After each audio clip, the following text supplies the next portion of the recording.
years to come, in your most private moments, I want you to remember the one man who beat you. Hello, welcome to another review for Movie Club Strikes Back. This week's pick was Dark Knight Returns, and I went ahead and watched both Part 1 and Part 2, and I'll be talking about both of them. So even if you haven't watched Part 2, don't worry about it, because I'm not going to put any spoilers out there, as I generally try not to.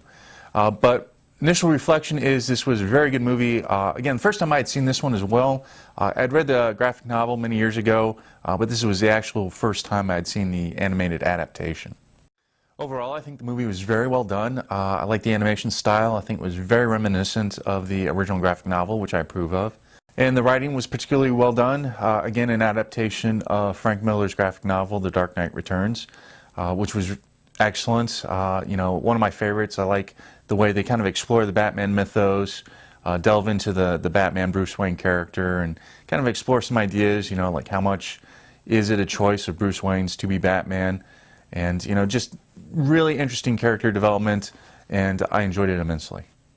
And another piece was, of course, the acting. Obviously an animated feature, but a lot of well-established voice actors lent their talents to the movie, with the exception of Batman Bruce Wayne, who was actually voiced by Peter Weller, which was an interesting choice, but I think his kind of deep, gravelly voice brought a lot of gravitas to the Batman Bruce Wayne character, and I thought it was well done, and I approve. An interesting little tidbit is that Peter Weller actually played RoboCop, and the screenplay for RoboCop was penned by Frank Miller. So this is like the second time they worked together, so to speak. There were a couple of weak points. One I'll mention is the fact that in this adaptation, Gotham is a little darker, a little more violent. And while that's not necessarily a problem per se, the Robin character, Carrie Kelly, just doesn't seem to fit overall with the tone. I mean, she's this kind of bubbly teenage girl and just doesn't, for me, gel with the rest of the theme of the story. So, yeah, they were being faithful as far as adapting the original work, but to me it just kind of sticks out as a sore point. They also did make some interesting edits from the original material, and that was really, I think, just an attempt to tone down some of Frank Miller's more controversial dialogue. So I'm not necessarily going to fault him for it, but it was an interesting choice to make. And while this isn't necessarily a weak point, it is something that did catch my eye, is that while they edited some of the dialogue from Miller, they left in some points that probably don't really resonate with a modern audience or a contemporary audience. In particular, the whole subplot of Corto Maltese and the U.S.-USSR confrontation over there.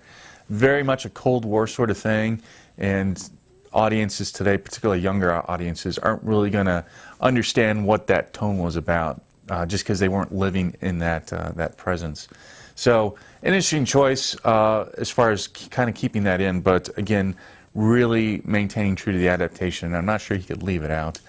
It's just the way it was featured, I'm not sure it's going to resonate with everybody the way it would have resonated, you know, 10, 15, 20 years ago. I've always been upfront about admitting that I'm a big Batman fan. He's my favorite superhero, even though he doesn't have superpowers. So I really like kind of this exploration of his character. And I thought the animated adaptation was really well done. So if you haven't seen it, go ahead and see it, because it's well worth your time. And that's my review for The Dark Knight Returns from Movie Club Strikes Back. Go ahead and check out what all the other movie clubbers had to say about this film, because it's a good one and they always got great things to say. And go ahead and subscribe to their channels, because they always got great things to say about any movie they watch. Go ahead and subscribe to this channel if you want, and leave some comments below telling me what you thought about this film.